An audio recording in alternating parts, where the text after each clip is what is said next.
سمجھانے کی کوشش کرنا. تو یہاں جو الفاظ آئے ہیں ثم انی دعوتہم جہارا، پروردگار پھر میں نے، اس سے گویا کہ یہ نتیجہ نکلتا ہے کہ پہلے جس دعوت کا ذکر ہے وہ پرسنل کانٹیکٹ والا ذکر ہے، اس لیے کہ ثم کا لفظ آیا. ثم در حقیقت تراخی کے لیے آتا ہے، پہلے کسی بات کے بعد پھر جو بات آئے گی وہ لفظ ثم کے ساتھ آئے گی. اس کا مطلب یہ ہے کہ پہلے، اور یہ بالکل وہی بات ہے جو سیرت النبی میں ہمیں ملتی ہے کہ 3 برس تک حضور نے صلی اللہ علیہ وسلم، یہ نہیں کہ آپ کی دعوت کے اندر وہ جوش و خروش نہیں تھا، وہ سارا جوش و خروش اور جذبہ موجود تھا، لیکن اعلانیہ نہیں تھی وہ دعوت. وہ آپ نے علی الاعلان نہیں دی تھی بلکہ پرسنل کانٹیکٹ کے ذریعے سے اپنے قریبی عزیزوں کو اور عزیزوں کے ذریعے سے آگے ان کے جاننے والوں کو، جیسے حضرت ابو بکر کے ذریعے سے جو ان کے جاننے والے تھے ان تک بات پہنچ گئی، اور عشرہ مبشرہ میں سے 6 صحابہ جو ہیں وہ ان کی دعوت و تبلیغ کے نتیجے میں ایمان لے آئے. تو یہ گویا کہ پرسنل کانٹیکٹ سے چراغ روشن ہو رہا تھا، دیے سے دیا جو ہے وہ جل اٹھ رہا تھا. لیکن اس کے بعد پھر وہ مرحلہ آیا فاصدع بما تؤمر. اب آپ کھڑے ہوئے کوہ صفا پر اور آپ نے نعرہ لگایا اور پھر اب آپ نے اعلانیہ دعوت شروع کی. تو یہ ثم در حقیقت چونکہ لفظ آیا ہے تو پہلی دعوت وہ ہے کہ جس کی کیفیت وہ تھی کہ محض پرسنل کانٹیکٹ سے بات کو آپ پہنچا رہے تھے، لیکن اس کے بعد پھر آپ نے علی الاعلان، ڈنکے کی چوٹ، فاصدع بما تؤمر ثم انی دعوتہم جہارا ثم انی اعلنت لہم واسررت لہم اسرارا. یہ تیسری بات جب آئی ہے یہ گویا کہ ان دونوں چیزوں کا مجموعہ بن گیا ہے. پہلے مرحلے میں دعوت صرف پرسنل کانٹیکٹ کے ذریعے سے، دوسرے مرحلے میں وہ ایک یعنی اعلانیہ دعوت علی الاعلان، ڈنکے کی چوٹ. تیسرے مرحلے میں آ کر یہ دونوں کمپوننٹس اس میں شامل ہو گئے. پھر میں نے ان کو ظاہری بھی پکارا ہے، علیحدگی میں بھی پکارا ہے، علیحدہ سمجھانے کی بھی کوشش جاری رکھی ہے. تو یہ پرسنل کانٹیکٹ کا معاملہ جو یہ کبھی ختم نہیں ہوا کرتا. کوئی دعوت، کوئی تحریک چاہے وہ عوامی مرحلے میں آ گئی ہو، لیکن اس کے بعد بھی یہ پرسنل کانٹیکٹ کے ذریعے سے دعوت جو ہے افادیت اس کی انتہائی ہے اور اس کو برقرار رہنا چاہیے. تو میں نے ثم انی اعلنت لہم، اگرچہ پھر ایک تراخی آ رہی ہے تو یہ دعوت کے 3 مراحل جو اس کو اچھی طرح سمجھ لیجئے. اس میں تیسرا مرحلہ جو ہے وہ بھی ایک گویا کہ مکسچر ہے، ان دونوں چیزوں کا ملا جلا معاملہ ہے کہ ثم انی اعلنت لہم، پھر میں نے ان کے لیے اعلانیہ بھی یہ بات پیش کی، واسررت لہم اسرارا، اور میں نے پھر خاموشی سے بھی، خفیہ انداز میں بھی، ایک ایک کے ساتھ علیحدگی میں جا کر بھی ان کو سمجھانے کی کوشش کی ہے. یہاں یہ مصدر جو آیا ہے یہ میرا نام آ گیا ہے، اس کو نوٹ کر لیجئے، اس لیے کہ اس کے بارے میں بڑے اشتباہ رہتے ہیں. اکثر لوگ تو نام جو پہلی مرتبہ میرا سنتے ہیں تو وہ سمجھتے ہیں کہ یہ لفظ غلط ہے، اس لیے کہ انہیں یہ تو معلوم ہے کہ سر کی جمع اسرار ہے. صحیح معلوم ہے، سر کہتے ہیں بھید کو، اسرار جو ہے اس کی جمع ہو گئی. تو عام طور پر میرا نام لوگ پروناؤنس ہی کرتے ہیں اسرار، وہ سمجھتے ہیں کہ اس نے غلط نام اپنا رکھ لیا ہے تو ہمیں تو اس کی تصحیح کر دینی چاہیے. لیکن میرا نام جو ہے حقیقت میں اصلاً اسرار ہی ہے. اس پر بڑی بحث چل گئی تھی، یہ سن 82-83 میں جب بڑی کنٹروورسی چل رہی تھی میری ذات کے حوالے سے، وہ خواتین کا معاملہ، تو ہر اعتبار سے مجھ پر جو حملے ہوئے تھے ان میں سے ایک یہ بھی تھا کہ نام ہی غلط ہے ان کا. تو مجھے پھر وہ تحقیق کرنی پڑی، اور جب پھر میں نے لسان العرب کو کنسلٹ کیا تو میں حیران رہ گیا کہ لفظ اسرار جو ہے یہ مصدر ہے افعال سے، سر سے اسرار. اس کے معنی کسی چیز کا چھپانا یا چھپا کر کوئی بات کسی کو بتانا. اظہار میرے بڑے بھائی کا نام ہے، وہ ہے کسی شے کو ظاہر کرنا یا کسی شے کو غالب کرنا. اسرار اس کے برعکس سے کسی شے کو چھپا لینا یا چھپا کر خفیہ طریقے سے کسی کو کوئی بات بتانا. جیسے سورہ تحریم میں آیا اذ اسر النبی الی بعض ازواجہ حدیثا، جبکہ نبی صلی اللہ علیہ وسلم نے ایک بات اپنی بعض ازواج میں سے بعض کو بطور راز بتائی. لیکن لسان العرب میں یہ بات پڑھ کر میں حیران رہ گیا کہ یہ لفظ عربی زبان کے ان چند الفاظ میں سے ہے کہ جن میں متضاد معنی بیک وقت موجود ہوتے ہیں. اسرار کے معنی صرف چھپا کر کہنا نہیں ہے بلکہ اس میں اظہار کا مفہوم بھی موجود ہے، اعلانیہ کوئی کہنا بھی اس کے اندر موجود ہے. تو یہ در حقیقت یہ جامع ضدین ہے یہ لفظ کہ اس میں دونوں مفہوم موجود ہیں. تو مجھے پھر اطمینان ہوا کہ نام میرا وہ تو بہت ہی اچھا ہے، والدین نے رکھا ہے کہ یہ دونوں چیزیں اگر اس میں موجود ہے، یہ لسان العرب کے اندر یہ پوری بحث موجود ہے. بہرحال یہاں پہ مراد جو کچھ ہے وہ یہی کہ میں نے اعلانیہ بھی انہیں سمجھایا اور علیحدہ علیحدہ تنہائی کے اندر اب ان سے علیحدگی میں ان کو سمجھانے کی کوشش کی. فقلت، میں نے کہا کیا؟ فقلت استغفروا ربکم انہ کان غفارا، میں نے ان سے کہا اپنے رب سے استغفار کرو. اور ظاہر بات ہے استغفار سے پہلے ایمان لانا پڑتا ہے. اپنے رب سے استغفار کرو، اس میں مضمر ہے ایمان لاؤ، اس کی توحید کا اقرار کرو، یہ بت پرستی ترک کرو. انہو کان غفارا، بہت اہم بات ہے جو اس کے اندر مضمر ہے، وہ بہت ہی معاف کرنے والا ہے. اس لیے کہ یہ سارا مشرکانہ نظام جو دنیا میں بنتا رہا ہے، اس کے در حقیقت جو انڈر لائنگ اس کی فلسفی ہے، اس کی بنیاد کے اندر جو فکر کام کرتا ہے وہ یہ ہے کہ اللہ تو بہت دور ہے، بہت دور ہے، وراء الورا ثم وراء الورا، ہم بڑے پستی کے مکین ہیں، ہم تو ہیچ ہیں، ہماری بات تو وہاں تک پہنچ نہیں سکتی. کوئی سفارشی درکار ہے، کوئی درمیانی ایسے وسیلے ہو کہ وہ ہماری سفارش کریں. اس حوالے سے وہ سارا نظام چلتا ہے کہ وما نعبدهم الا ليقربونا الى الله زلفا، یا یہ کہ یہ در حقیقت ہم شفاعنا عند اللہ، یہ جو ہستیاں جنہیں ہم پوجتے ہیں یہ تو اللہ کے ہمارے سفارشی ہیں. ہم نے ان کو کب کہا ہے کہ یہ ہمارے خالق؟ وَلَئِن سَأَلْتَهُم مَّنْ خَلَقَ السَّمَاوَاتِ وَالْأَرْضَ لَيَقُولُنَّ اللَّهُ، اے نبی اگر آپ ان سے پوچھیں گے کس نے پیدا کیا آسمان اور زمین، فوراً کہیں گے اللہ نے کی. وہ کسی اور کو خالق نہیں مانتے تھے. لیکن اس اللہ کی جناب میں اس کی سرکار میں رسائی حاصل کرنے کے لیے کچھ درمیانی واسطوں کی ضرورت ہے. بس ان کی بھی کچھ ڈنڈوت ہم کرتے ہیں، کچھ چڑھاوے چڑھاتے ہیں تاکہ وہ خوش ہو جائیں، وہ اللہ کے ہاں ہماری سفارش کریں گے تو اللہ ہمیں معاف فرما دے گا. اس سب کی نفی کی ہے انہو کان غفارا، وہ تو بہت ہی معاف کرنے والا ہے، اسے کسی کی سفارش کی ضرورت نہیں. تم اس کی طرف متوجہ تو ہو. ہم تو مائل میں کرم ہے، کوئی سائل ہی نہیں، راہ دکھلائیں کسے، منزل ہی نہیں. جیسا کہ وہ حدیث میں آتا ہے کہ ہر رات آخری حصے میں اللہ تعالیٰ سمائے دنیا تک نزول فرماتے ہیں اور پھر ندا ہوتی ہے حل من مستغفر فاغفر له، ہے کوئی استغفار کرنے والا کہ میں اسے بخش دوں، کوئی معافی چاہنے والا کہ اسے معاف کر دوں، حل من سائل فاعطیہ، ہے کوئی مانگنے والا کہ میں اسے عطا کروں. تو اللہ تو خود غفار ہے. تم کن چکروں میں پڑے ہوئے ہو؟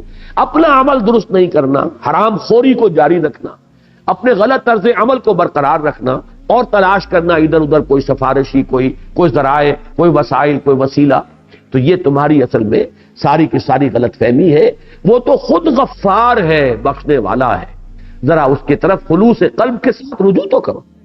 فَقُلْتُ اسْتَغْفِرُوا رَبَّكُمْ إِنَّهُ كَانَ غَفَّارًا. اس کے نتیجے میں کیا ہوگا؟ يُرْسِلِ السَّمَاءَ عَلَيْكُمْ مِدْرَارًا، وہ آسمان چھوڑ دے گا تم پر چھاجو برستا ہوا. یہ لفظی ترجمہ ہے. مدرار کہتے ہیں کثیر الدروخ، جس میں کہ بڑی ہی یعنی قوت کے ساتھ، جس میں ہم اردو میں کہتے ہیں چھاجو بھی برس رہا ہے، چھاجو پانی برس رہا ہے. اور آسمان کو چھوڑ دے گا یعنی گویا کہ بند ہے کوئی لگا ہوا، اور اس کے بعد اللہ تعالیٰ کے حکم سے وہ بند کھلے گا اور تم پر جو ہے اللہ کی طرف سے بارش ہوگی رحمت کی، اور ماء مبارکہ تم پر نازل کیا جائے گا. یرسل السماء علیکم مدرارا ویمددکم باموال وبنین، اور وہ تمہاری مدد فرمائے گا مال کے ذریعے سے بھی اور بیٹوں کے ذریعے سے بھی. ویجعل لکم جنات ویجعل لکم انہارا، اور وہ تمہیں باغات بھی تمہیں عطا فرمائے گا، تمہارے لیے بنا دے گا باغات، اور تمہارے لیے بہا دے گا اور رواں کر دے گا نہریں اور چشمے. اب یہ جو الفاظ ہیں ان کے حوالے سے بعض تفسیری روایات، اگرچہ وہ محدثین کے جو بھی معیارات ہیں ان پر تو اس درجے ثابت نہیں ہے کہ ان کو کہیں صحیح عین میں جگہ ملے، لیکن تفسیری روایات میں یہ بات آئی ہے، لیکن مضمون سے مناسبت رکھتی ہے. اور قرآن مجید کے دوسرے مقامات سے اس کے شواہد ملتے ہیں کہ اللہ تعالیٰ جب بھی کسی قوم کی طرف رسول کو بھیجتا تھا، میں اس لیے اب اس بارے میں محتاط ہو گیا ہوں کہ رسولوں کا ذکر اور ان کے بارے میں جو سنت اللہ ہے اس کا ذکر کرتے ہوئے میں جو حال کا صیغہ نہیں استعمال کرتا بلکہ ماضی کا، اس لیے کہ یہ سلسلہ نبوت اور رسالت بند ہو چکا ہے. اب ہمیں حال کا صیغہ جو ہے غلطی سے بھی استعمال نہیں کرنا چاہیے، اس سے بھی اشتباہ ہو جاتا ہے کہ اللہ جب بھی رسول کو بھیجتا ہے اس کے ساتھ یہ قاعدہ قانون ہے، تو بھیجتا ہے نہیں، بھیجا کرتا تھا، اس کا سلسلہ جو ہے منقطع ہو چکا ہے. تو اللہ کا یہ قاعدہ رہا ہے، یہ سنت رہی ہے اللہ کی کہ جب بھی کسی قوم کی طرف کسی رسول کو وہ بھیجتا تھا تو اس قوم کو جھنجھوڑنے کے لیے چھوٹے چھوٹے عذاب، کہیں قحط پڑ گیا ہے، کہیں کوئی اور مصیبت آ گئی ہے، کہیں کسی اور طرح کی تکلیف آ گئی ہے، یہ تمام چیزیں اس لیے ہوتی تھی تاکہ یہ کچھ جاگے، ہوش میں آئے. اس لیے کہ اگر فراوانی ہے، عیش ہے، آرام ہے تو اور غافل ہو جاتا ہے انسان. پھر یہ کہ اس کے اندر استغنا بڑھتا چلا جاتا ہے، بے پرواہی کے اندر اضافہ ہوتا ہے، غفلت جو ہے اور گہری ہو جاتی ہے. لیکن جب اس طرح کی کیفیت ہو کوئی بیماری آ گئی ہو تو انسان آپ کو معلوم ہے اللہ کی طرف متوجہ ہوتا ہے، دعا کرتا ہے پروردگار میری اس مصیبت کو ٹال دے۔ کوئی اور مصیبت آئی ہو تو یہ اللہ کا مستقل قانون ہے، جس کو سورہ سجدہ میں اس طرح بیان کیا گیا ہے وَلَنُذِيقَنَّهُم مِّنَ الْعَذَابِ الْأَدْنَىٰ دُونَ الْعَذَابِ الْأَكْبَرِ، ہم انہیں لازماً چکھائیں گے مزہ چھوٹے چھوٹے عذابوں کا اس بڑے عذاب سے پہلے۔ وہ بڑا عذاب کون سا ہے؟ جبکہ کسی قوم کو بالکل ختم کر دیا، تہس نہس کر دیا جائے، جس کے لیے میں نے لفظ استعمال کیا تھا عذاب استیصال، جڑ سے کسی کو اکھاڑ دینا۔ تو اس عذاب اکبر، عذاب استیصال سے پہلے چھوٹے چھوٹے عذاب، کہیں جو ہے قحط پڑ گیا ہے، کہیں کوئی اور آفت سماوی آ گئی ہے، تاکہ لوگ ہوش میں آئے، جاگے۔ تو یہ روایات میں آتا ہے کہ حضرت نوح علیہ السلام کے زمانے میں بھی جبکہ ان کی قوم جو ہے اعراض اور انکار پر اصرار کر رہی تھی، سواد والا اصرار، تو ان پر بھی قحط آیا بہت شدید، اور اچانک ان کے ہاں بچوں کی پیدائش کا سلسلہ بھی رک گیا۔ معلوم ہوتا ہے جیسے پوری قوم بانجھ ہو گئی، گویا کہ نسل ختم ہوا چاہتی ہے۔ یہ 40 برس کا عدد آیا ہے کہ مسلسل نہ کسی بچے کی پیدائش ہو رہی ہے کسی گھر میں، اور بارش نہیں برس رہی ہے، شدید قسم کا ان کے اوپر جو ہے قحط کا عالم ہو گیا۔ اس میں کچھ یعنی معلوم ہوتا ہے کہ ان روایات کے ساتھ ان الفاظ کی مناسبت ہے۔ فَقُلْتُ اسْتَغْفِرُوا رَبَّكُمْ، میں نے ان سے کہا استغفار کرو اپنے رب سے۔ اور اسی کے حوالے سے میں نے عرض کیا تھا حضرت عمر کا وہ واقعہ کہ انہوں نے بارش کی دعا نہیں کی، استغفار کیا۔ جب لوگوں نے کہا کہ آپ آئے تو تھے بارش کی دعا کرنے، تو آپ نے فرمایا استغفار ہی تو ہے، اور یہی آیت پیش کی کہ در حقیقت یہ جو ہمارے گناہ ہیں، ہماری خطائیں ہیں، کوتاہیاں ہیں، وہی تو روک بن جاتی ہیں اللہ تعالیٰ کی رحمت کے راستے میں۔ اگر اللہ بخش دے ان گناہوں کو تو گویا کہ وہ راستہ جو رحمت کا وہ کھل جائے گا، اور پھر ہمیں اللہ تعالیٰ ہماری تمام ضرورت کی چیزیں بہت پہنچائے گا۔ تو فرمایا فَقُلْتُ اسْتَغْفِرُوا رَبَّكُمْ إِنَّهُ كَانَ غَفَّارًا يُرْسِلِ السَّمَاءَ عَلَيْكُمْ مِدْرَارًا، اگر تم یہ کرو، استغفار کرو، پلٹو، رجوع کرو اپنے رب کی جناب میں، تو اللہ تعالیٰ یہ جو بند لگا ہوا ہے، اس لیے یرسلو کا لفظ میں نے عرض کیا تھا جیسے کہیں بندش اور اس کو کھول دیا جائے، تو یرسل السماء علیکم مدرارا، یہ جو بندش لگی ہوئی ہے، بارش نہیں ہو رہی ہے، اللہ اس بندش کو توڑ کر اور تم پر چھاجو بارش برسائے گا۔ وَيُمْدِدْكُمْ بِأَمْوَالٍ وَبَنِينَ، اور تمہیں مال سے بھی نوازے گا اور اولاد سے بھی نوازے گا۔ یہ تمہارے ہاں یہ سلسلہ بھی جو رک گیا ہے، اس پہ بھی اللہ تعالیٰ جو ہے اس سلسلے کو جاری فرمائے گا۔ وَيَجْعَلْ لَكُمْ جَنَّاتٍ وَيَجْعَلْ لَكُمْ أَنْهَارًا، اور تمہارے لیے باغات بھی بنا دے گا اور نہریں اور چشمے رواں کر دے گا۔ مَا لَكُمْ لَا تَرْجُونَ لِلَّهِ وَقَارًا، اب جو انداز ہے وہ تشویق کا، ترغیب کا، بڑی ہی دل سوزی کے ساتھ ان کو بلانے کا، یہ آیت جو ہے اس میں جلالی انداز، مَا لَكُمْ لَا تَرْجُونَ لِلَّهِ وَقَارًا، تمہیں کیا ہو گیا ہے؟ تم اللہ تعالیٰ کے جلال کا کوئی اندیشہ نہیں رکھتے؟ اللہ تعالیٰ کی غیرت کہیں جوش میں نہ آ جائے؟ تم جو جس طریقے سے اکڑ رہے ہو، جس طریقے سے استکبار کر رہے ہو، جس طرح میری دعوت کو رد کر رہے ہو، اعراض کر رہے ہو، تمہیں کوئی اندیشہ نہیں رہا کہ اللہ تعالیٰ جہاں رؤوف ہے، ودود ہے، رحیم ہے، وہیں پھر ذوالانتقام بھی ہے، شدید الانتقام، بہت سخت انتقام لینے والا، سخت سزا دینے والا، شدید العقاب۔ تو یہاں وقارا، اللہ کی شان جلالی، اللہ کی عظمت کا ظہور نہ ہو جائے کہیں، اور اللہ تعالیٰ کی وہ غیرت جو ہے وہ کہیں جوش میں نہ آ جائے کہ جس کے نتیجے میں تمہیں نسیم منسیہ کر دیا جائے۔ مَا لَكُمْ لَا تَرْجُونَ لِلَّهِ وَقَارًا، تمہیں کوئی اندیشہ نہیں رہا، تمہیں کوئی خیال نہیں، تمہیں کوئی گمان نہیں رہا، تمہیں کوئی توقع نہیں ہے کہ اللہ تعالیٰ کا جلال جو ہے کہیں وہ ظاہر نہ ہو جائے۔ وَقَدْ خَلَقَكُمْ أَطْوَارًا، حالانکہ اس نے تمہیں پیدا فرمایا ہے جیسے کہ تم جانتے ہو کہ ایک کیفیت کے بعد دوسری، دوسری کے بعد تیسری، جیسے کہ سورہ حج میں اور سورہ مومنون میں آیا ہے وَلَقَدْ خَلَقْنَا الْإِنسَانَ مِنْ سُلَالَةٍ مِّن طِينٍ ثُمَّ جَعَلْنَاهُ نُطْفَةً فِي قَرَارٍ مَّكِينٍ ثُمَّ خَلَقْنَا النُّطْفَةَ عَلَقَةً فَخَلَقْنَا الْعَلَقَةَ مُضْغَةً فَخَلَقْنَا الْمُضْغَةَ عِظَامًا فَكَسَوْنَا الْعِظَامَ لَحْمًا ثُمَّ أَنشَأْنَاهُ خَلْقًا آخَرَ فَتَبَارَكَ اللَّهُ أَحْسَنُ الْخَالِقِينَ۔ تو یہ دو صورتیں جو آپس میں جوڑے کی حیثیت رکھتی ہیں، سورہ حج اور سورہ مومنون، ان میں آپ دیکھیں گے کہ یہ مضمون انہی دو صورتوں میں بڑی خوبصورتی کے ساتھ آیا ہے، پہلے رکوع میں وہاں بھی ہے اور پہلے ہی رکوع میں سورہ مومنون میں بھی ہے۔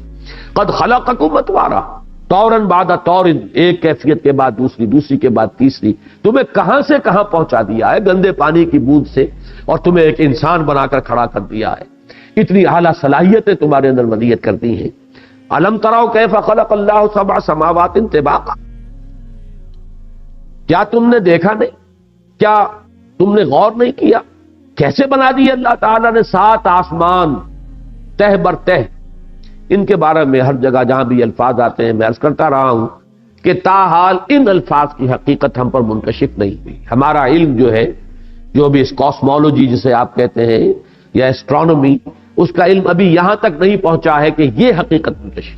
لیکن ایمان ہمارا ہے کہ وقت آئے گا کہ معلوم ہوگا جب اور انسان کا علم بڑھے گا کہ یہ ہے وہ حقیقت جس کو 7 آسمانوں کی شکل میں اور اس طریقے سے قرآن مجید نے بار بار بیان کیا ہے. تاحال ہم اس کی اصل حقیقت کو جاننے سے قاصر ہے اور ہمارے لیے ممکن نہیں ہے. یہاں پر ایمان بالغیب اور قرآن مجید پر پورا اعتماد اور یقین، بس یہی ہمارا سہارا ہے. 7 آسمان طباقہ ایک دوسرے پر تہ بر تہ.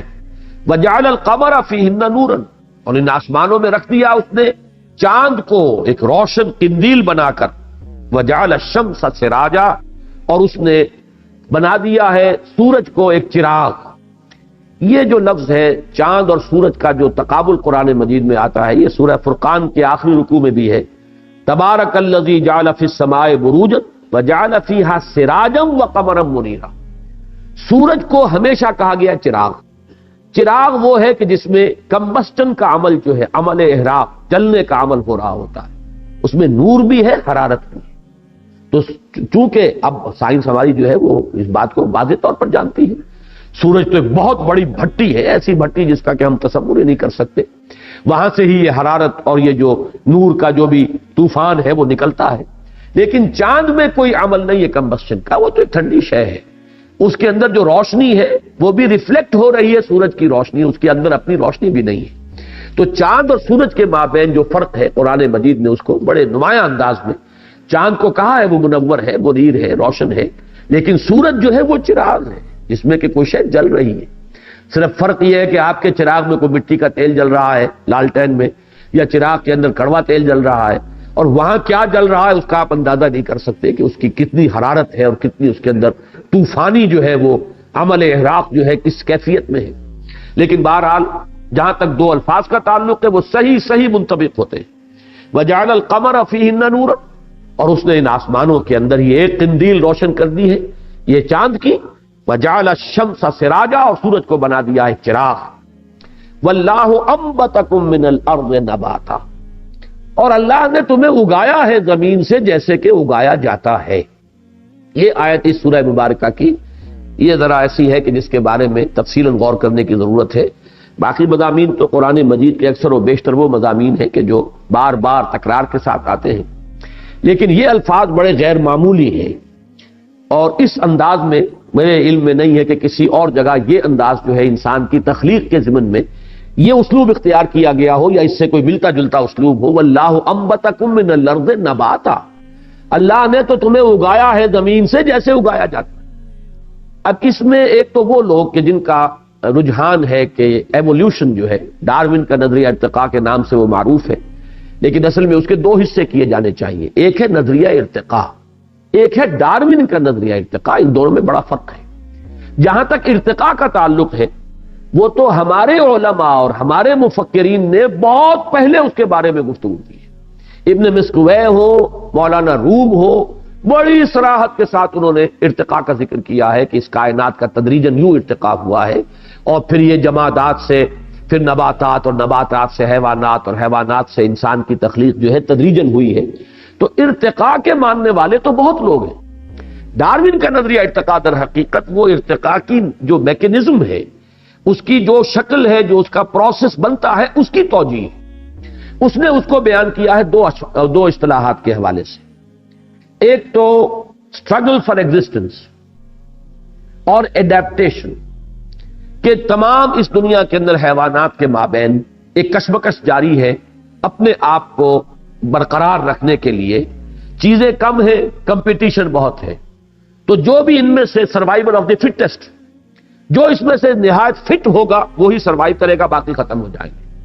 تو حالات جب بدلتے ہیں تو جو اپنے اندر حالات کے ساتھ سازگاری پیدا کر کے اور اپنے وجود کو مناسب بنا لیتا ہے بدلے ہوئے حالات کے، وہ بچ جاتا ہے. باقی جس کے اندر یہ ایڈیپٹیشن کی صلاحیت نہیں ہے وہ ختم ہو جاتا ہے. تو struggle for existence, survival of the fittest, اور ایڈیپٹیشن. ایڈیپٹیشن کے ذریعے سے نئے جو وہ اپنے اوصاف پیدا کرتا ہے وہ جاندار اپنے اندر ماحول کے ساتھ سازگاری اختیار کرنے کے لیے یہ تھوڑے تھوڑے بڑھتے چلے جاتے ہیں اور نسل منتقل ہوتے ہیں، یہاں تک کہ ان کے اندر اتنی بڑی تبدیلی ہو جاتی ہے کہ ایک بالکل نئی نوع وجود میں آ جاتی ہے۔ یہ در حقیقت اس کا فلسفہ یہ ہے کہ اس نے توجیہ کی ہے ایوولوشن کی، لیکن یہ وہ شے ہے کہ جسے آج تک ثابت نہیں کیا جا سکا۔ اس لیے کہ سائنس میں تو آپ کو معلوم ہے اصول یہ ہے کہ جو آپ کا ہائپوتھیسس ہے، جو آپ کا نظریہ ہے، اس نظریے میں جو چیز بنیادی ہے اسے آپ ایکسپیریمنٹ سے ثابت کر دیجیے، تب اب وہ ایک ثابت شدہ حقیقت مانا جائے گا۔ لیکن اگر اس کو آپ ثابت نہیں کر سکتے تو ایک اسپیکولیشن ہے، ایک نظریہ ہے، نظریے کی حیثیت سے برقرار رہے گا، لیکن یہ کہ اس کو لوگ رد بھی کریں گے۔ چنانچہ ڈارون کا نظریہ جو ہے وہ خود بایولوجی کے میدان میں رد کیا گیا ہے، اور بہت سے دوسرے متبادل جو ہے نظریات پیش کیے گئے، اس لیے کہ یہ ثابت نہیں ہو سکا کہ ایکوائرڈ کریکٹر جو ہوتا ہے، کوئی حیوان اپنے اندر جو نئی چیز پیدا کرتا ہے وہ آیا نسلاً منتقل ہو سکتی ہے؟ وہ آگے نسلاً منتقل نہیں ہوتی، وہ اس انڈیویجول تک رہ جاتی ہے، بات آگے نسلاً منتقل نہیں ہوتی۔ اگر تو یہ ثابت کر دیا جائے ایکسپیریمنٹیشن سے کہ منتقل ہو سکتی ہے، تب تو ڈارون کا جو یہ نظریہ ہے یہ گویا کہ ثابت ہو جائے گا۔ لیکن جب تک اس کو اسٹیبلش نہ کیا جائے تجربے سے، اس وقت تک وہ نظریہ محض ایک نظریہ ہے۔ لیکن اصل شے اس کو علیحدہ رکھ دیجیے، میرے نزدیک چونکہ میرا رجحان ہے اس بات کی طرف کہ میں ارتقاء کو ماننے والوں میں سے ہوں، اور ارتقاء کے اندر میرے نزدیک جو شے تبدیلی پیدا کرتی ہے وہ امر اللہ ہے، کن فیکون۔ اللہ تعالیٰ تدریجاً ایک کے بعد دوسری، دوسری کے بعد تیسری، ایک سے دوسری جو نوع پیدا کر رہا ہے، اس میں یہ نہیں ہوتا ہے کہ ایکوائرڈ کریکٹر جو ہے خود بخود ٹرانسمٹ ہو جائیں، بلکہ اس کے اندر تبدیلی ہر مرحلے پر لفظ کن کے ذریعے سے، اللہ کے امر کے ذریعے سے وہ تبدیلی آتی ہے۔ اس بات کو اگر سمجھ لیا جائے، اس کو مان لیا جائے، تو پھر نظریہ ارتقاء کے اندر نہ کوئی کفر رہا نہ کوئی شرک رہا۔ اس کی اسلام کے ساتھ اب کوئی یوں سمجھیے کہ مقابلے یا مخالفت کا مسئلہ نہیں۔ اس کی مثال جو میں دیا کرتا ہوں وہ یہ ہے کہ ایک تصور تو یہ ہے کہ کوئی اوپر سے کوئی دیوتا ہے یا دیوی ہے یا اللہ ہے، کوئی چھاج ہے، اس میں سے وہ پانی برسا رہا ہے، ایک یہ تصور ہو سکتا ہے، توہماتی تصور۔ ایک تصور یہ ہے کہ نہیں صاحب یہ تو ہم نے جان لیا، ہمیں معلوم ہو گیا بارش کیسے برستی ہے، وہ تو سمندر سے بخارات اٹھتے ہیں، پھر وہ اوپر جاتے ہیں، ٹھنڈے ہو جاتے ہیں، تو وہ پھر بادلوں کی شکل اختیار کرتے ہیں، پھر ہوائیں ان کو لے کر دور دراز جگہ پر جاتی ہیں، پھر وہ کئی پہاڑوں سے ٹکراتے ہیں یا کوئی اور ایٹماسفیرک کنڈیشنز کی تبدیلی کی وجہ سے وہ بارش کی شکل میں یا برف کی شکل میں زمین پر آ جاتے ہیں۔ یہ ایک سائیکل ہے۔ پھر وہ برف پگھلتی ہے یا بارش پانی کا جو ہے وہ آتا ہے، وہ فضا کو دھوتا ہوا اور زمین کے مختلف ندیوں نالوں میں سے ہوتا ہوا پھر اور دریاؤں سے ہوتا پھر سمندر میں پہنچ جاتا ہے۔ یہ تو ایک سرکل ہے، یہ ایک سرکل ہے جو چل رہا ہے، واٹر سائیکل۔ اب یہ کہ اگر تو آپ یہ سمجھیں کہ یہ خود بخود ہو رہا ہے تو یہ کفر ہوگا۔ اگر آپ یہ کہیں کہ یہ سب کچھ اللہ کر رہا ہے، یہ اذن رب سے ہے، یہ قانون اللہ کا بنایا ہوا ہے، تو اس قانون کو مان کر اس کے معنی نفی نہیں ہو جائیں گے اللہ کی قدرت کے یا اللہ کی الوہیت کے یا اللہ کی حاکمیت کے، بلکہ اللہ نے یہ قاعدہ بنایا، اللہ نے یہ قانون بنایا۔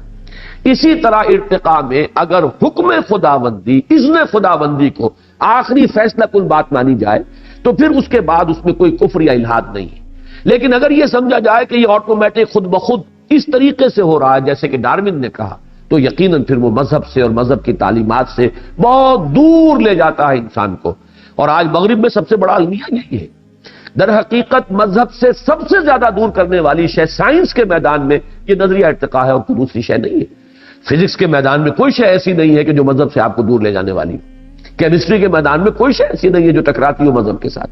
یہ صرف یہی معاملہ ہے کہ ڈارون کے نظریہ ارتقاء نے جو توجیہ پیش کی ہے اس کے نتیجے میں الحاد اور کفر جو ہے وہ خود بخود ذہنوں کے اندر بیٹھ جاتا ہے۔ امریکہ جیسے ملک کے اندر ایک بڑا سٹرونگ ریزنٹمنٹ ہے کہ تم ہائی اسکول کے لیول پر نظریہ ارتقاء پڑھا دیتے ہو ہمارے بچوں کو، نتیجتاً مذہب کی کوئی بنیاد ہی ان کے ذہن میں نہیں رہتی، اس کی بنیاد ہی ختم ہو جاتی۔ لہذا وہاں ہمیشہ کنٹروورسی چلتی رہتی ہے کہ جو لوگ بھی کچھ مذہبی مزاج کے وہ کہتے ہیں کہ نظریہ ارتقاء ہائی اسکول لیول پر نہ پڑھایا جائے، یہ ابھی کچا ذہن ہوتا ہے، اور ہائی اسکول وہاں پر ہوتا ہے وہ 12 سال والا۔ تو یہ جو ایف اے یوں سمجھیے آج کل ہمارے یہاں بھی فیصلہ ہو گیا کہ تمام ہائی اسکول جو ہیں وہ ایف اے تک ان کو اپ گریڈ کر دیا جائے گا، تو وہاں پر پہلے ہی سے ایسا ہے۔ یہ جو ذہن ہے ابھی پختہ تو ہوتا نہیں اور بہت ریسیپٹیو ہوتا ہے، جو چیز آتی ہے ذہن میں بیٹھ جاتی ہے۔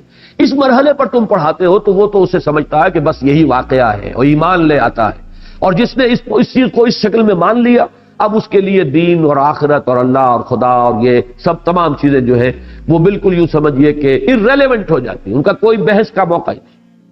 تو یہ تصور ذہن میں رکھے۔ باقی اس آیت کے اندر ایک نقشہ ہے، دیکھیے پودا، پلانٹ اور کوئی حیوان، اس میں فرق کیا ہے؟ باقی سارا میکینزم وہی ہے۔ پلانٹ جو ہے وہ گویا کہ گڑا ہوا ہے زمین میں، وہ ہل نہیں رہا ہے۔ یہ تو سارا میکینزم بایولوجی، آپ کو معلوم ہے بایولوجی جو علم الحیات دو حصوں میں تقسیم کریں گے، زوالوجی اور باٹنی۔ وہ علم نباتات ہے، یہ علم الحیوانات ہے، دونوں کو گروپ کرتے ہیں بایولوجی کے اندر کہ لائف اس میں بھی ہے، لائف اس میں بھی ہے۔ لیکن یہ پودا جو ہے یہ گڑا ہوا ہے ایک جگہ، جبکہ حیوان چل رہا ہے۔ باقی تو ساری فزیولوجی وہی کی وہ ہے۔ اس اعتبار سے اس کے اندر انبتکم من الارض نباتا ایک گویا کہ اشارہ ضرور موجود ہے کہ اس طریقے سے تدریجاً ارتقاء ہو کر انسان تک یہ عمل جو ہے تخلیق انسان تک پہنچا ہے۔ اور اگر اس طرف ذہن نہ آئے یا آدمی نہ چاہے اس انداز میں سوچنا، تب بھی ایک مفہوم موجود ہے، اور اس کا تقابل ہوگا آگے جو آیت آ رہی ہے کہ بعث بعد الموت میں تو اللہ تعالیٰ تمہیں قبر سے نکال لے گا جیسے نکالا جاتا ہے۔ وہاں یہ نہیں ہوگا کہ پھر بچے کی شکل میں کوئی آئے، پھر اس کی تدریجاً ترقی ہو، جیسے پودا ہے بڑھ رہا ہے، بڑھتا چلا جا رہا ہے، ابھی وہ صرف 2 پتیاں تھی، پھر آگے بڑھا، پھر آگے بڑھا، پھر تناور درخت بنا۔ اسی طریقے سے انسان کا بچہ ہے، وہ پیدا ہوا تو بہت ہی یوں سمجھیے کہ عاجز اور لاچار، بڑی مشکل سے تو وہ کھڑا ہونا سیکھتا ہے، پھر وہ بڑھتا ہے، اس کا قد جو ہے اونچا ہوتا چلا جاتا ہے۔ یہ اس تخلیق اول میں تو ایسا ہے، واللہ انبتکم من الارض نباتا۔ یہاں تو تم جیسے پودا اوپر پروان چڑھتا ہے اور اوپر جاتا ہے، ایسے ہی تم نے بھی 20 سال لیے ہیں اپنے اس قد تک پہنچنے میں، یا اپنے اس جسم کی اس پختگی کو پہنچنے میں۔ لیکن قیامت کے دن بعث بعد الموت جب ہوگا تو وہ تو اللہ نکال لے گا، یخرجکم اخراجا۔ پھر وہاں جو ہے انبتکم نباتا والی بات نہیں ہوگی، پھر یہ وقت جو ہے اس میں نہیں لگے گا تمہاری اپنی اس پوری جو شخصیت ہے اس تک پہنچنے کے لیے۔ تو اس کے تقابل کے لیے بھی یہ لفظ جو ہے بہت ہی مناسب ہے کہ تمہیں یہاں تو اس نے اگایا ہے جیسے اگایا جاتا ہے، جیسے پیڑ تدریجاً بڑھتا ہے ایسے ہی تم بھی بڑھے ہو۔ لیکن یہ ہے کہ وہاں جب معاملہ ہوگا تو اس کے لیے الفاظ بعد میں آ رہے ہیں۔ بہرحال اس میں ایک اشارہ موجود ہے اس ارتقاء کی طرف بھی۔ ایک تو ہے ایک فرد کا پودے کی طرح آگے بڑھنا، ایک ہے اس پوری جو حیواناتی کنگڈم ہے، اینیمل کنگڈم، اس کے اندر تدریجاً ارتقاء ہوتے ہوئے۔ اور عجیب بات یہ ہے کہ یہ بایولوجی میں بھی اس کو کہا جاتا ہے ٹری آف ایوولوشن۔ یہ درخت ہے ارتقاء کا، اور اس ٹری آف ایوولوشن کے ٹاپ پر ہومو سیپینس جو ہے وہ انسان کا بایولوجیکل نیم ہے۔ Homo sapiens stands at the top of that evolution tree.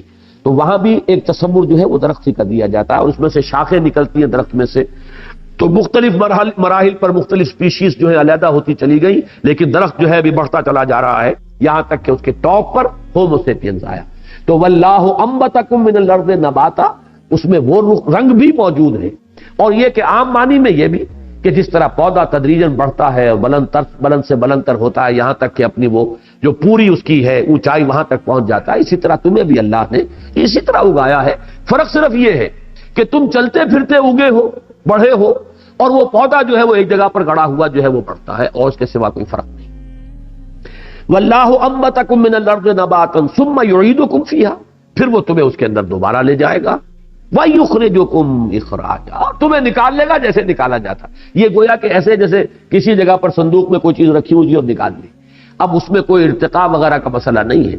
وہ جو بعث بعد الموت ہے وہ دفعتاً ہے، وہ اچانک ہوگی، اس کے اندر یہ ارتقائی عمل نہیں ہوگا، نہ وہ ارتقاء لمبا عمل، اور نہ یہ ایک فرد کا ارتقاء جو ہو رہا ہے کہ وہ اتنا وقت لیتا ہے اپنی قوت اور شدت کو پہنچنے میں، وہ نہیں۔ وہ یخرجکم اخراجا، تمہیں وہاں سے نکال لے گا جیسے نکالا جاتا ہے، جیسے کوئی چیز بنی بنائی کہیں موجود ہے اور وہاں آپ نے ہاتھ ڈالا اور نکال لیا، ایسے ہی اللہ تعالیٰ تمہیں اس زمین سے دوبارہ نکال لے گا۔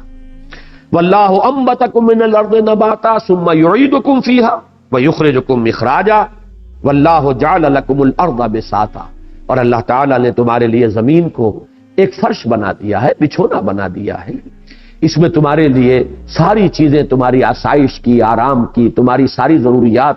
آج کل تو آپ نے سنا ہوگا ایسے بیڈز بنتے ہیں ان کے $10,000 اس کی ایک ایک بیڈ کی قیمت ہوتی ہے کہ اسی میں سب کچھ اس بیڈ کے اندر ہی سب کچھ ہے. ایک بٹن دبائیے تو یہ ہو گیا، اور دوسرا بٹن دبائیے تو یہ چیز نکل آئی، اور تیسرا بٹن دبائیے تو وہیں پہ بیٹھے بیٹھے بیڈ کے اندر وہ ساری آپ کی ضرورتیں پوری ہو جاتی ہیں. تو اللہ تعالیٰ نے ایسا بستر بنایا ہے اس زمین کو کہ اس کے اندر تمہاری تمام ضروریات اس نے فراہم کر دی. واللہ جعل لکم الارض بساطا لتسلکوا منها سبلا فجاجا، تاکہ تم اس کے اندر چلو اور وہ راستے، تنگ راستے، فج کہتے ہیں گھاٹی کو، فج عمیق یہ لفظ آیا ہے سورہ حج میں بھی کہ دو پہاڑوں کے درمیان. اور خاص طور پر چونکہ مخاطب اول جو ہے قرآن مجید کے وہ حجاز کے لوگ ہیں، عرب کے لوگ ہیں، اور حجاز جو ہے پہاڑی سلسلوں پر مشتمل ہے، تو ان میں جو بھی راستے بنتے ہیں وہ در حقیقت گھاٹی کی شکل میں ہوتے ہیں، ادھر بھی پہاڑ ادھر بھی پہاڑ، کہیں اوپر جا کر پھر وہ درے کی شکل بن جائے گی. تو یہ اللہ نے تمہارے لیے راستے بنا دیے ہیں، اونچے اونچے پہاڑ ہیں لیکن انہی میں ایسے درے رکھ دیے ہیں کہ آسانی سے تم ان کو کراس کرتے ہو اور اس زمین کے اندر گھومتے پھرتے ہو. اب یہ تو گویا کہ حضرت نوح علیہ السلام کی دعوت، اب اس میں کس اسلوب سے، کس انداز سے، کس پیرائے میں، کتنے دل نشین انداز میں انہوں نے باتیں کی ہیں، اللہ تعالیٰ کی عظمت کو کیسے واضح کیا ہے، اللہ کی خلاقی کا کیسے ان کو تصور دیا ہے. یہ ساری چیزیں ہر داعی دین کے لیے جو بھی اللہ کی طرف لوگوں کو بلانا چاہتا ہو، داعی اللہ، اسے ایک ایک لفظ کو اچھی طرح سمجھنا چاہیے کہ یہ ایک گویا کہ کردار ہمارے سامنے آ رہا ہے، نمونے کا کردار. اور اسی میں یوں سمجھیے کہ حضور صلی اللہ علیہ وسلم کی شخصیت موجود ہے، اسی انداز میں حضور بلا رہے تھے. یہی مراحل تھے، پہلے وہ بالکل پرسنل کانٹیکٹ کے ذریعے سے دعوت، پھر اس کے بعد اعلان دعوت، لیکن اس کے بعد یہ کہ وہ سلسلہ جو ہے اسررت لہم اسرارا والا سلسلہ بھی جاری رہا اور یہ دعوت آگے بڑھی ہے. لیکن حضرت نوح علیہ السلام کی قوم نے جس طریقے سے ان کی دعوت کو رد کیا ہے، اب اس کا نقشہ ہے. قال نوح رب انہم عصونی، فریاد کی نوح نے، میں نے اب قالا کا ترجمہ کیا ہے فریاد کی نوح، اے میرے رب، ربی کا در حقیقت یہ مخفف ہے، رب، اے میرے پروردگار، انہم عصونی، انہوں نے میری نافرمانی کی ہے، میری بات ماننے سے انکار کیا ہے، میری دعوت کو رد کر دیا ہے.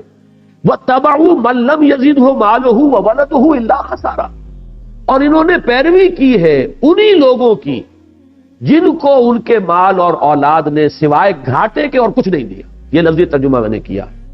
انہوں نے پیروی کی وَاتَّبَعُوا مَن، ان کی، مَن لَّمْ يَزِدْهُ، جس کو کہ نہیں اضافہ کیا ہے، مالہ اس کے مال نے، وَوَلَدُهُ اور اس کی اولاد نے، إِلَّا خَسَارًا مگر گھاٹا اور خسارہ. یعنی تو نے انہیں اولادوں سے نوازا، تو نے انہیں دولتیں دی، یہ جو سرداران قوم ہیں، لیکن ان کی اولاد اور مال کی وجہ سے سرکشی بڑھتی چلی گئی. بجائے اس کے کہ شکر کرتے تو یہی مال و اولاد ان کے لیے خیر کا ذریعہ بن جاتی، لیکن انہوں نے چونکہ کفران نعمت کیا، گھمنڈ کیا، تکبر کیا، تو تیری دی ہوئی یہ نعمتیں ان کے حق میں گویا کہ خسارے کا ذریعہ بن گئی، خسارے کا سبب بن گئی. ان میں تمرد، شیطنت، استکبار، غرور پیدا ہوا، جس کی وجہ سے وہ میری دعوت کو ٹھکرا رہے ہیں، میری پکار پر لبیک نہیں کہہ رہے. تو پروردگار، انہوں نے میرا کہنا نہیں مانا، اپنے انہی سرداروں کا مانا. اصل میں اس لفظ کو یوں سمجھیے کہ بجائے اس کے کہ یہ کہا جائے کہ انہوں نے اپنے امراء اور سرداروں ہی کا کہنا مانا، ان امراء اور سرداروں کی شخصیت کا تجزیہ کر کے بیان کر دیا کہ جن کو ان کے مال اور ان کی اولاد نے گھمنڈ میں مبتلا کر دیا ہے، ان کی پیروی کی. قال نوح رب انہم عصونی واتبعوا من لم یزدہ مالہ وولدہ الا خسارا. پروردگار، انہوں نے میری بات ماننے سے انکار کیا ہے، رد کر دی ہے میری دعوت، اور اتباع کیا ہے اپنے انہی سرداروں کا، چودھریوں کا، کہ جن کے اندر ان کے مال اور اولاد کی وجہ سے غرور اور تکبر بڑھتا چلا گیا ہے. وَمَكَرُوا مَكْرًا كُبَّارًا، کبار یہ کبیر سے مبالغے کا صیغہ ہے. انہوں نے بڑی چال چلی ہے. یعنی یہ جو آج کل آپ کے ہاں الفاظ استعمال ہو رہے ہیں، ڈس انفارمیشن، تو یہ جو پروپیگنڈے ہوتے ہیں دنیا میں، یہ ہمیشہ سے رہے ہیں. اس طریقے سے عوام کو جو ہے کسی بات کی طرف متوجہ نہیں ہونے دینا چاہتے آپ، تو وہ تمام ذرائع ابلاغ جو ہے اس وقت کسی کی کریکٹر اسیسینیشن کے اوپر جو ہے وہ مرتکز ہو جائیں گے کہ اس کی شخصیت کو اس طرح مجروح کر دیا جائے کہ لوگ اس کی بات ہی نہ سنیں، یا کوئی آلٹرنیٹ دلچسپیاں پیدا کر دی جائیں گی. جیسے کہ سورہ لقمان کے شروع میں ہے کہ انہوں نے ایسے مشغلے ایجاد کر لیے ہیں کہ یہ انہی کے اندر گم ہو کر رہ گئے، دلچسپیاں انہی میں ہو گئی. اب کوئی سنجیدہ بات سننے کے لیے ان کے پاس وقت ہی نہیں ہے، کسی بات پر غور کرنے کے لیے انہیں کہیں فرصت ہی نہیں ملتی، بلکہ اس قسم کے مشغلوں کے اندر انہیں الجھا دیا گیا ہے۔ جیسے کہ خود مکے کے بھی ایک سردار نے یہ کیا تھا کہ وہ جا کر لایا، کچھ مغنیات لے کر آیا اپنے ساتھ، گانے والیاں، کہ ان کی محفلیں ہوں اور لوگ ان کے اندر جو ہے مگن رہے اور محمد کی دعوت صلی اللہ علیہ وسلم کی طرف ان کو توجہ نہ ہو۔